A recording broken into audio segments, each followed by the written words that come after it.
also chat with Rajiv Rajgopal, MD at Axio Noble, talk about what's really happening in the paint sector. And given the kind of decline that you've seen in crude, let's try and understand how it's impacting his business. Rajiv, hi, morning. Good to have you on ET now. And, given that crude is such a crucial raw material for you, tell me the dip below 70, how's that impacting your life? Good morning, Aisha. Thank you for having me on your show, and good morning to all your viewers. Look, as far as the crude is concerned, the dip had gone down to almost $68. It's come back to 70. So it's a little unpredictable at this point of time. Firstly, whatever little benefits that come, you would see it more accrue in the next quarter and more likely in the fourth quarter if this continues. So really early days. Remember, there are two variables when you look at pricing in the paints and coatings business.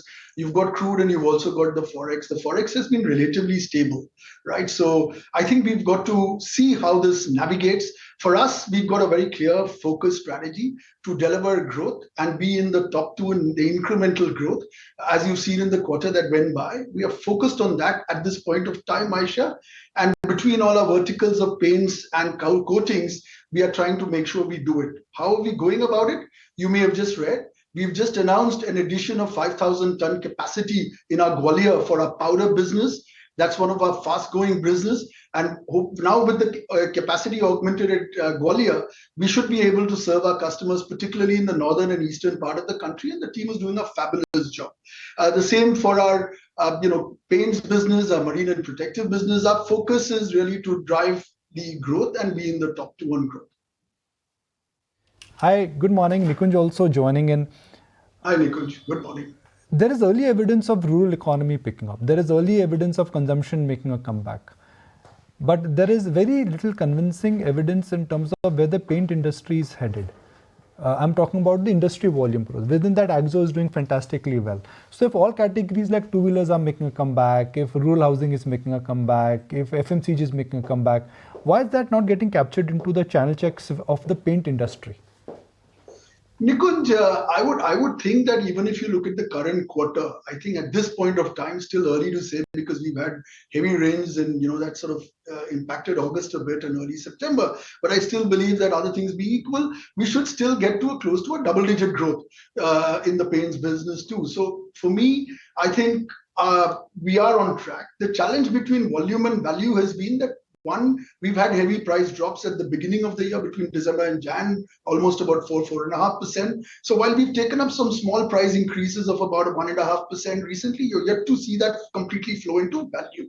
So my view, volume is going to see it. Where is the volume coming from, Nikunj? It's largely coming from the mid-tier economy, little in the premium, but more in the, say, construction chemicals, waterproofing business, and the adjacency. So that's where we are seeing a growth, Nikunj.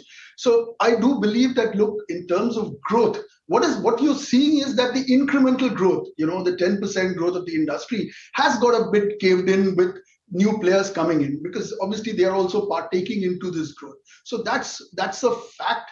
I think that'll take a few quarters to really see how it'll play out, Nikunj.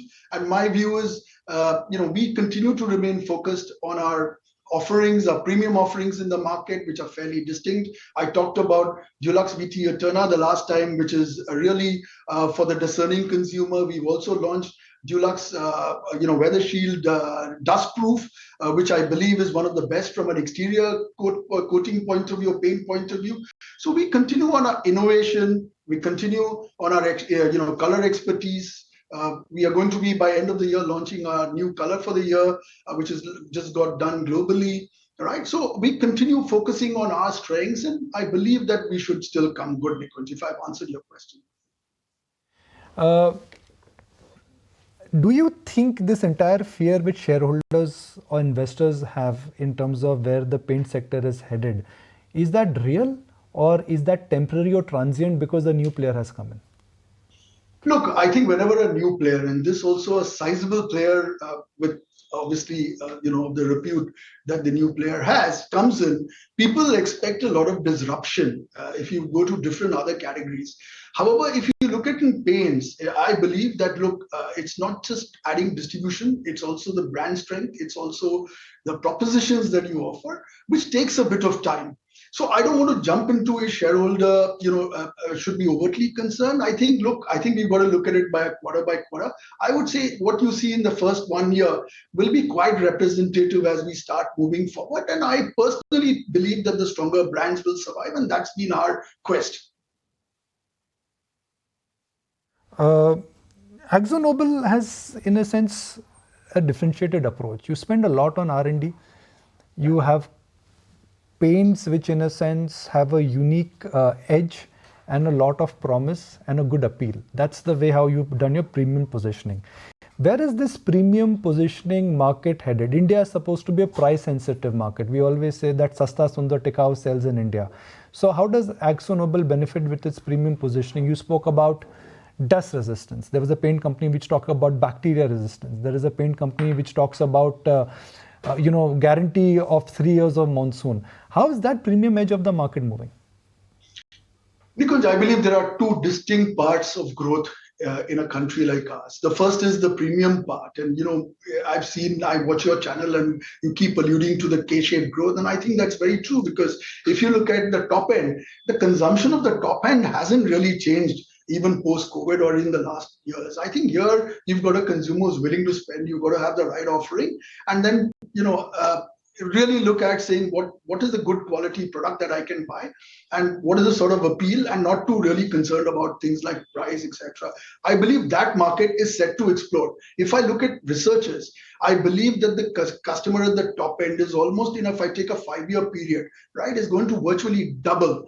And that is the pool that many of the companies in the FMCG sector are really trying to get into. Some of them are also getting very digitally conscious. So that's another area that we need to work on, etc. But that part is very distinctive.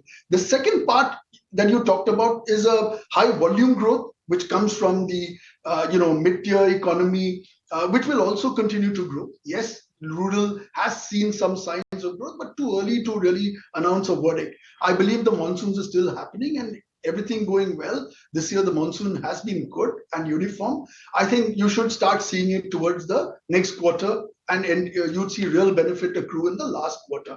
So hence, our belief is, look, appeal to the top end, because and that's where we make sure that we are distinctive.